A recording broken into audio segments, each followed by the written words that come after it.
Wake that ass up. In the morning. The Breakfast Club. Morning, everybody. It's DJ Envy, Angela Yee, Charlamagne the God. We are the Breakfast Club. We got some special guests in the building. Yes, sir. From Real Housewives of Atlanta. You know them as a couple. Ronnie and Shamari DeVoe. Welcome, guys. Hey. You guys are virgins on the show. It's your first time, the first season. Inaugural season, huh? But what made you do Housewives of Atlanta? How did you talk them into doing this? You know, they just kept reaching out to me, and last year when I was pregnant, I was like, no. And then this year, they reached out again. I'm like, okay, fine. And it was something that I had to take to my husband because we have to talk to each other about, you know, every decision that we're going to make. So being the protective husband that he is, at first he was like, hell no, you're not going to do this. We're not going to put our life out there like that. But the more that we talked about it, we realized that it was a huge platform for us, and we were able to like share our testimony with the world. So, but y'all revealed so much of your life already. Yeah, like, we did. Let's get to it. Right. Open relationships at one point. Open relationships. That's yes, right. Indeed. You know, we all go through things in relationships. Everybody has their challenges. That was just something that, you know, we went through. And it actually helped us and brought us closer together. Now, how open? Like, how open? Like, he can smash who he want, you can smash who you want, like. Yeah. Really? That's exactly what Don't it was. try this at home, everybody. Listen, in every relationship, when it first jumps off, right? Fellas, you think about the threesome, right? And we had talked about that a couple times early on in our relationship. I'm not going down this road with y'all. Charlamagne wants to, but I ain't. I didn't have that in the beginning. No, but you never had the conversation. Let's get that in. I've been with my woman 20 years. So that's what I'm saying. So we had that conversation initially, but it never happened ultimately. So boom, fast forward, we get married. Everything is locked in and loaded. We get to the 7-year itch. Okay. Right? Shamari comes in and says, yo, what you think about opening our relationship? I'm like, okay. Bright idea. Word. That so we finally hold on. But we finally, no, it was delivered like, yo, we finally gonna have this menage a trois that we was talking about all this time. Okay, I might actually be open for that, you know, because we've been tasting the same saltine crackers for the last 7 years. Ultimately, you guys are not saltine crackers. It might be cool to introduce a little, you know, tuna or something like that to the cracker or what have you. Y'all got a little more flavor than crackers. Yeah. That's how it started off, Definitely. Right? That's how it started off. You didn't have a problem if she had another man, because she, I've seen a clip that she was like, yeah. That was the thing. That was the thing. I wasn't with another man. I didn't, I was with other women. So no men at all. No, no dates. He was my dick. This is my dick. Your penis. Did you say dick or date? What'd you say? DICK. Okay. He was like your penis. Okay, right. so you had a couple other women. Yeah. Was he able to watch? Was he able to participate or? Nope. That's how I started off, but it didn't actually go that way. What you mean? That was the plan. That was the plan. The plan was you wasn't supposed to be penetrating these other women, but you ended up doing it. Yeah. No. No, the plan was for them to have a menage a trois. Right. It didn't end up happening. She ended up dating another woman. Mm-hmm. Oh, she cheated on you with a whole nother woman. It wasn't cheating. It was open. He knew about it. Were you in love? No. Oh. I knew I was never going to leave my husband. So it was just for the vagina, just for the fun? Yeah. I mean, we started dating when I was 21 years old, so there were some things that I wanted to experience that I didn't get a chance to experience. So, I decided to dip in the lady pond and explore my bi-curiosity at the time. What did you not experience? Orgasms? No, I did experience orgasms, I'm saying, with another woman. You see that? You throw the shot. I was about to say, listen, she done experienced 5 or 6 of them motherfuckers in a night. Shit, let's go. So did you like the lady pond? Yeah, it was cool for the moment, but like that's not something that I'm interested in continuously doing. Like we're in a monogamous relationship now. It's just all about me and my husband. Right. This happened 7 years ago. Our marriage has been restored for the past 4 years. Gotcha. Right. So, and you knew it was going to come up on the show because people did know about that already. Yeah. Like they had seen you guys out with other people. Oh, right. Yeah. So you kind of have to put it out there because they knew it. Yeah, and it's our truth, it's our story, and we're not ashamed of it. You know, us being transparent could help somebody else that may be going through challenges in their relationship. What are the pros and cons? I need to know some pros and cons, though. Like, what are what? The open relationship. Yeah. Are there any benefits? That's it. I mean, the benefit for a certain amount of time is the fact that you get to taste different flavors, But ultimately, after tasting those flavors, the jealousy starts to come in. The envy starts to come in. Okay, maybe I'm at home and wifey is out. I'm like, well, shit, what the hell is wifey doing right now? And then it's the reverse situation. wifey's at the crib like, whoa, what the hell is my husband doing right now? Now you're starting to think about all kind of other things. What was the rules though? Like, was there no eating box? You gotta eat, you gotta wear a condom. Like, what were the rules? Definitely have to protect yourself. I don't need him bringing me home nothing. Right. The rules, just be respectful at the end of the day. Like, right. Did you get to see the girls beforehand? Did you pick out the girls, or it was just you ain't want to know nothing about it? Did I pick out the girls? For him, yes. To cheat? No, I didn't want to know nothing about it. Like, you do your thing and I do mine. Could you guys go out on actual dinner dates with other people, or was it just a sexual thing? Nah. What, did we go out on dinner we dates? went out. Yeah, we went out. That's why you were saying people heard about it and knew Yeah. about it beforehand because I'm sure they seen us out. Oh, y'all went on dates with separate people. He went out with a... Yeah. Oh, they are cool. Yes. Hell no. Yeah, it was. You That's took cheating. her to the same That's place. cheating, Ronnie. That's cheating. That's No, it's not It's- cheating. Nah, because we had the conversation initially that, Yes. we're going to open Cheating this is thing out. You can do deception. your thing, I'm going to do my thing. Okay, it is what it is. Right. So could you take your wife to Ruth Chris and then take the other woman to Ruth Chris? I mean, we probably didn't visit Nah, the I same don't know restaurant. if I want you to Yeah, take if you her take to the wife to Ruth Ruth Chris. Chris, you Take gotta take the other woman to TGI. McDonald's or something. Yeah, you're never lying. Applebee's. Right. Sizzler. Did you ever meet any of the girls? Like, Yeah. So they came up to you in the club and was like, I was with- I seen him Whoa. out at your birthday party. You Remember? invited them to the birthday party? What? Yeah, he invited the girl to the that's birthday too much. party. Well, who helped you blow out your camera? Well, it's probably what probably, it got to the point where it was, a little gray. It was a whole lot of a gray area ultimately. And we were actually, it led to separation for us, so. It wasn't- it's definitely, it wasn't good. Yeah, it's was definitely. very The painful. birthday party's taking it a little too far. Yeah, that's now. crazy. That's too bro. intimate. You can't have... I mean, we were basically separated at the time. We were in our feelings ultimately. This was fast forward probably a year later, maybe even damn near 2 years later before we began to restore our relationship. So, I mean, at that point, I was feeling a little some kind of way. So, hey, you throw jabs. Now, Shamari, once you open Pandora's box like that, because they always say a man cannot please a woman the way a woman can please another woman, especially when it comes to Oral. eating vagina. So was it hard to go back?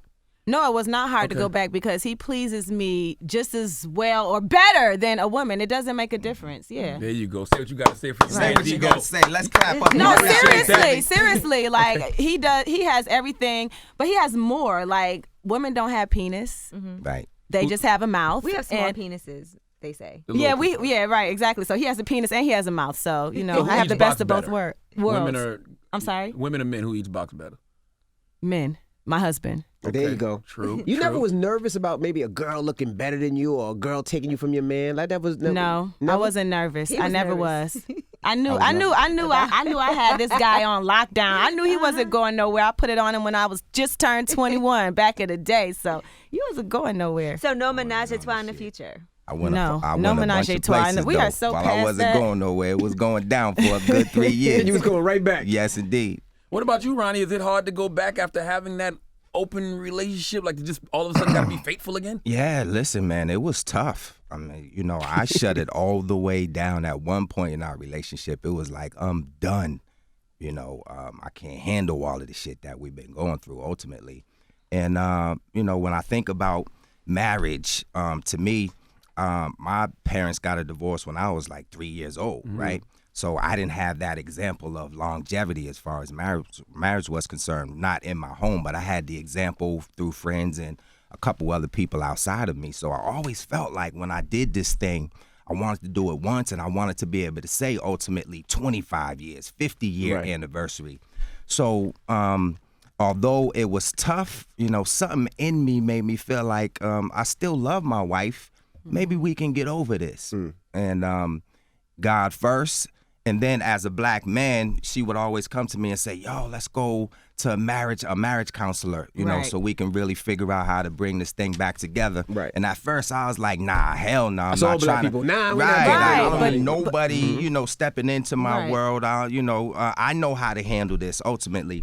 And I just had to bow down, and we saw a couple different counselors, and it wasn't until we really met up with Martez and Woodrina Layton, a married couple, that they began to speak life into us, and our marriage was restored ultimately. But it took a minute. It took a long good. time. It took a good at least 6 year. months. Yeah, it took a good. Well, she said 6 months. It took a good year of hardcore really, education, you were in college, like taking notes and really just learning about each other all over again and seeing what each other's love languages are and really practicing effective, active listening and communication. Like it's some real. If a couple comes hard. to you guys and says, we're thinking about doing an open relationship, we know you guys did it, what would you tell them? Hell no. Don't do it. Don't do it. So it wasn't worth opening Pandora's box? No, it wasn't. It was worth it because at the end of the day, I feel like it strengthened our bond. Like everybody's going to go through challenges and obstacles, but when you're able to overcome those challenges and then come out even better after that, like I feel like the experience was worth it to me but for our relationship. Everybody's not going to be able to make it through something like that. Yeah, a lot of people give up. And that's why there's divorce. Right. It's hard. And we were on the brink. I'm saying, like, we were sitting down at the kitchen table with the computer right in front of us, figuring out how we were going to divvy up the little bit of shit that we did have, ultimately. What made y'all stop and say, you know what, we can make this work if y'all were that close of just doing it? What made you stop? Just, God. I mean, I'm telling you, like before all of this, we never really prayed together, and we never did that until maybe after us being together for like what? 10 years, I mean, we would 11 pray, years, and at the dinner table and all that kind of stuff, but just praying for each other and some of those kind of things, I think God definitely had a bigger purpose. Like sometimes you don't really understand what it is that you have in front of you, like neither one of us would have thought that we could make it through an open relationship ultimately and get to the point where we had the blessings that we have, our 2 baby boys, Ronald and Roman. But if we didn't go through some of the hardships, then you don't get to the ultimate blessing. It's funny that you say that. I've been with my wife, we've been married 17 years, been together 24. Woo! But we didn't start praying with each other like that. Of course, you pray at the dinner table. But we didn't really start praying with each other till about 10 years ago, 8 years ago, 10 years ago, where and the whole relationship has changed. So much. I've been blessed and got more blessings, and it's stronger.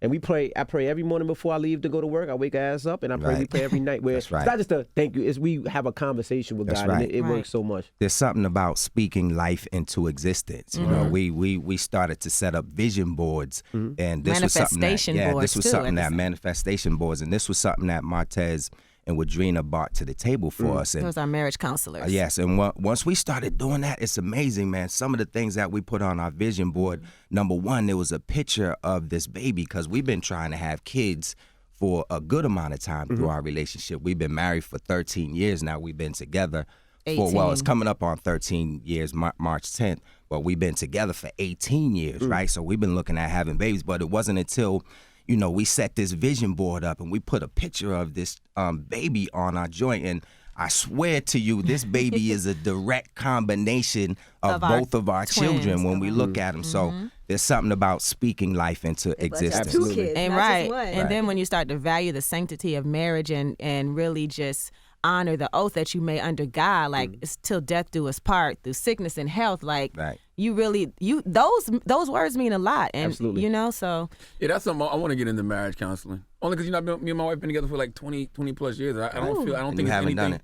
Nah, I don't think there's anything wrong with fine tuning what you have. You have to find the right person, though. You have to find the right person that you're comfortable with. Because I remember going with my wife at first, and I just felt like it was an older white guy, and I just felt like he didn't relate. He didn't understand, and it made us hate it at first. You know what I mean? I just felt like he didn't understand, And sometimes they can be biased. They can lean towards the man or the woman. And we did go through probably, again, 4 or 5 different marriage counselors before we met Martez and Wadrina.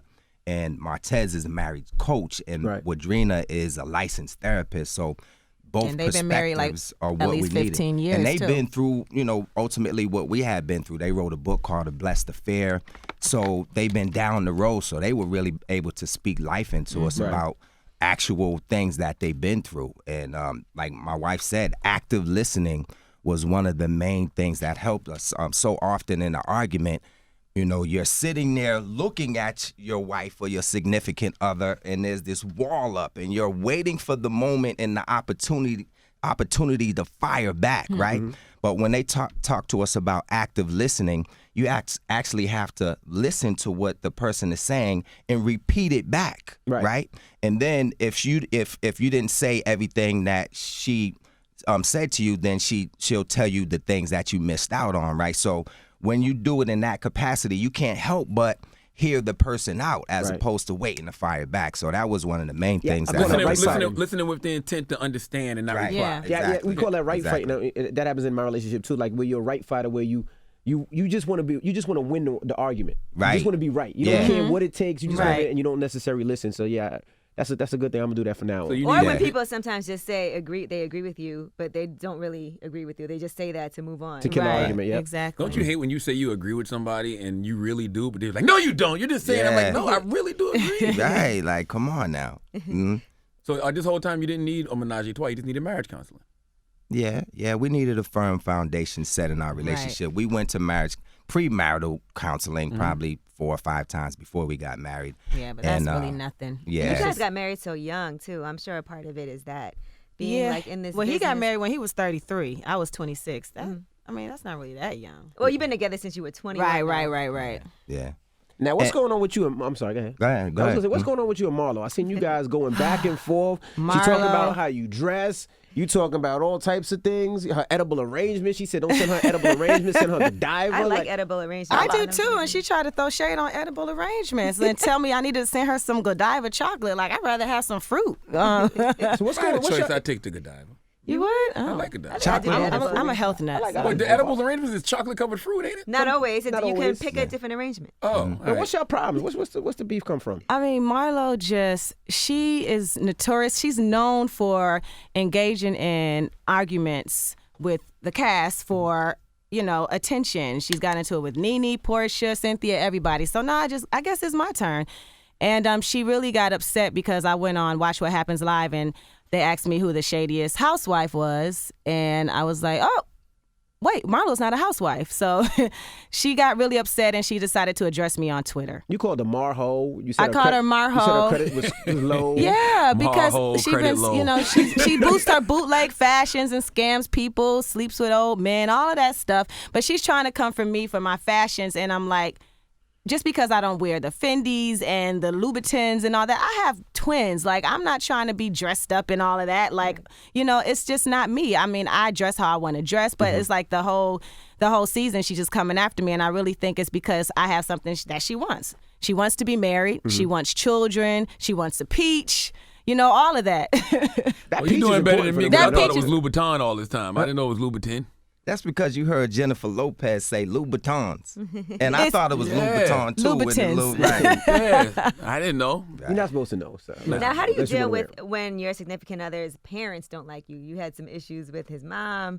No, how do you get over that hump? Because Mama DeVoe didn't like you? A lot of people Ma do DeVoe, go through that. yeah, she didn't. And that was the first time that we talked about it when you saw it on that episode. It's really hard because you really want, I love him so much, and I want his mom to love me as well. And I respect that. I love her because she had him.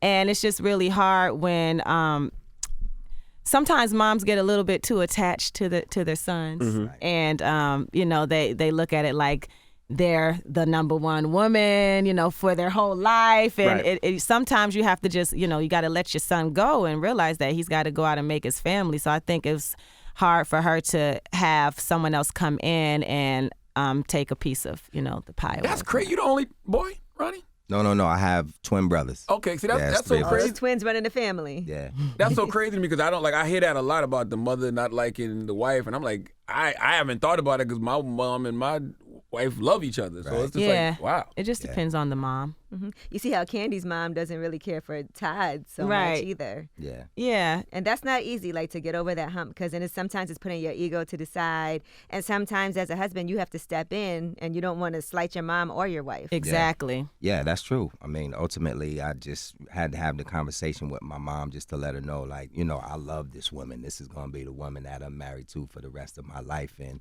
there has to be a certain level of respect there. And she understood that ultimately. She wants the best for me. And everybody has their certain perception of what they want for their children. Even me raising 2 boys right now, I'm already knowing, when it's time for them to begin to talk to whoever that is, I'm going to let them know, like, make sure you're checking their history, this, that, and the third. So there's things that are starting to build up in me, and they're only 17 months old. So I'm sure that was happening for my mom all her life. But now they have a great relationship. relationship is after we were all able to basically damn near have some couple/mom therapy, to where now we all understand and respect each other. I wanted to ask too, when you were having problems with your relationship, was it due to finances a lot? Because I know during the time it was very stressful with finances, with the group breaking up. Was that due to it as well? No, I think at the time Shamari was going through something with losing one of her best friends, Natina. Natina passed away, and it was just a really hard time for me. And I was just in this state of brokenness, and that was the way that I dealt with the pain. I was making a whole lot of self-centered choices, not including my husband, and but eventually I had to get back on track, get back to my faith, my principles, and realize that, that openness had to stop. So. You guys do have an album coming out together. Yes. So let's talk about that. I sent you the song, Envy. When? I didn't get it. Yeah, I forwarded it. Come on, I got it this morning, and I forwarded it to you. She said it this morning. That's why. That's when I got it. Yeah. Come on, you got to play that joint. We gonna play Yes, it it's called Love Comes Through. The album is entitled yet. We're looking at releasing the album on our 13th anniversary, which is March 10th. Mm-hmm. But this is our first single. It's called Love Comes Through, and we've been working on this project ever since we began to have our challenges. It's been about 5 years now. We started working on it in 2013. We probably got 50 joints in the can right now, and of the 50, a good 30 of them joints are crazy. But they, of course, didn't get a chance to see the light of day because God had a different plan for us. He wanted to make sure that our foundation was firm enough to be able to exist and last and be the marriage ambassadors that we are. Absolutely. So it's a great time for us. Real Housewives, the platform allows us to be able to speak to a lot more people, ultimately, including you guys, and then, you can come up anytime you want. I've been up here. Yeah, the New Edition this is my story. First time. Hey. Yes, see, exactly. I was a little nervous before y'all got on the show because I was seeing a lot of press about it. Right. And it was like, they on there wilding. Right. Like, the crazy part said is he was the queen they said the new housewives. queen of housewives. I'm thinking I'm going to read. I'm thinking I'm going to read Shamari DeVoe. It was like Ronnie DeVoe. I'm like, what the hell? That is crazy. Yo, I wanted to throw some stones. I wanted to get back at a few people, but then ultimately, about Comes 30 with seconds later, I just started laughing about it. Like, I was gay, I was this, I was that. I'm like, queen. Right. Come on. Where did that even That's come funny. from? Right. Just people wanting to have a story, That's it. And you live in one of my worst nightmares. I think, I don't know if this is still true, but you owed the IRS at one point. Yeah. Like yeah. $336,000. I still owe the IRS, as a matter of fact. Well, they Making shut down payments right on now, that so. joint. Yeah. Right. Well, maybe I can get out of that, huh? Right. But Yeah, I yeah. have a question for you. This was something, I can't remember where I heard this, right? But Tony, the Just Me and You song, where they were talking about New Edition in that song. Is that true? Where they said, don't worry about Ronnie, don't worry about Bobby, don't. That Really? was originally what they were. I guess they were on tour with you guys. I wasn't even paying attention He to owes you that. 5 minutes then if that's the case. Yeah. That's old school. I need to get some You talking damn about that part? publishing. I never paid attention. I didn't even know he was saying Ronnie. Ronnie and Bobby. I think originally, didn't they say that's what they were saying? Because Actually- did you guys ever go on tour together? Yeah, we've been on tour a number And they of said times. y'all with was Tony, killing Tony, it so Tony. bad on stage that they were like, okay. Oh, well, that's probably true. Yeah, because we murder that joint every time we rock. I And think they're that's not the dancers. Y'all got the dance moves. I mean, but they got some great hits. They Like got some that's hits. like yeah. one of Oh, I those love things where we posse up with groups like Tony, Guy, In Vogue, SWV. That's just that golden era right there. Right. So I respect them and everybody else that's making a living. Like, it's hard in this music industry, man. They will chew you up and spit you out easily. Right. So to be able to exist for over 30 plus years, it's a testament to, for me, being entertainers, number one, right? We haven't had like hit records on the radio in a number of years, but ultimately when those tickets go up for sale, that keeps us relevant. Yeah, because y'all got timeless classic music. Right. Just like Tony. I mean, when it's y'all anniversary in March, y'all going to play anniversary. Right. That's going to happen. Yeah, Right. never lied. You know what Yeah. I wanted to ask you, Ronnie? With everything going on in pop culture right now, like with the Surviving R. Kelly series, Yeah. and it's that line, I think, in Poison where it says backstage, underage, Adolescent, how doing you the doing? wild thing. That's on Do Me, yeah. How do y'all handle that line now? Do you still say it or? Well, underage was 21 and under, down to 18. It was not Underage 18 drinking. and under. Yes, exactly. But it That's said what it was. adolescent. No, I mean, come on, that's just terminology. Yeah. Sometimes you just throw a jab, on that level. But we're definitely not proponents of anything that's on that level. When you look at R. Kelly, Bill Cosby, and there's a number of other names that are just going through shit in their life, man. I mean, for him to be molested as a child is kind of like the circles of life revolving. But ultimately, man, the cat needs to be put under the fucking jail, if you ask me, because it still continues to happen. Like, to watch that and see a mother trying to figure out where the hell her child is, and then ultimately she comes out, and to hear that pain, it's like, come on, man. Throwing rocks at the window. Yeah, like, it's just, And how's the group doing? Is the group speaking now? Is New Edition speaking it? Ronnie. She's laughing. Right. Ronnie, Right. Bobby, Ricky, and Mike, you know, we're still rocking, man. You know, we're on tour. As a matter of fact, in the spring, late April, early May, they're just fixing the routing right now. So that's what it is, man. Ralph and Johnny over there handling their business. And at some point, I'm sure, you know, we'll smash this thing back together. But right now, we're doing what we're supposed to do. Is Ralph still a problem? I know last time they said he was a bit of the problem. Is he still a problem? It's a problem because, you know, when you reach out to a cat and he doesn't return your phone call or a text, it's like, okay, you know, maybe some more time has to pass before, you know, he can jump back in the car. So you texted him Happy New Year, he didn't hit you back? I mean, shit happens. That really happened? Not Happy New Year, but Happy Birthday. When is his birthday? May 17th. Oh, that was last year. A long time ago. Well, yeah. Still waiting for that texted text, but at least he I reached texted these out. guys. Yeah, okay. Yo, I texted these guys. They didn't hit me back Yes. either. So Yo, you see how I didn't see the you text. see how she took that sweat out of my eye, right? I mean that eye eye booger. booger out of my eye right Oh. there. I just want to say That's on lip love. service, she picked a booger out of his nose. Right. That's I love. can't have my baby looking crazy now. I gotta Yo, make what's sure crazy he's is you know still how on sometimes point. you're holding your phone, right, and you make a little you make a phone call and then your phone is still open. I look down and I'm seeing that I'm calling Ralph. This was maybe in September, You right? butt dialed him. Right, so I was about to hang up, but then I was like, nah, let me see if he answers. Boom, so he didn't answer. Then I shot him a text. But I think at some point we're gonna get back to it. It's just the ebbs and flows of what New Edition is all about, and it's almost like, to a certain extent, it's meant to be, because if Bobby wasn't kicked out of the group, you wouldn't have Don't Be Cruel, right? If Ralph and Johnny didn't feel like, okay, now it's the time for us to go solo, you wouldn't have Belle Biv DeVoe, right? And we spoke Ronnie, Bobby, Ricky, Mike, and Ricky and Mike into existence in 1984. Not knowing that, fast forward Ronnie, in Bobby, Ricky, in and Mike. 2018, we'd actually be going on tour together. And when people come to that show, they actually say that's one of the best New Edition family shows or what have you that they've ever seen. So, I mean, you know. You think shit Ralph's happens. too sensitive? Shut up, man. He told you what it is. Shut up. Sensitive. Well, we thank you Yeah, guys you for a fool, joining us. Charlamagne.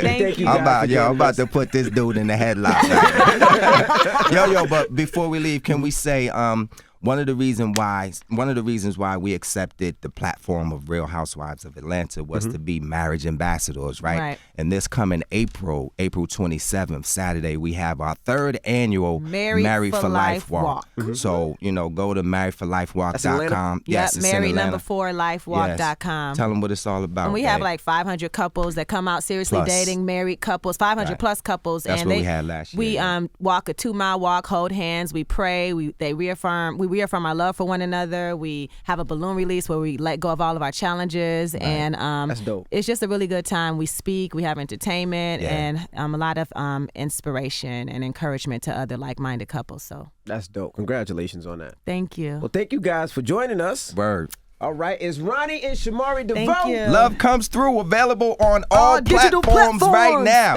And he's going to play it right now. Yes. Now, matter of fact, introduce it. Yo, this is Love Comes Through for me and Mari, a.k.a. the DeVoes. That's right. You're looking so beautiful over there. Oh, thank Just you. like this song. Play that joint, Envy. All right, it's the Breakfast Club. Good morning.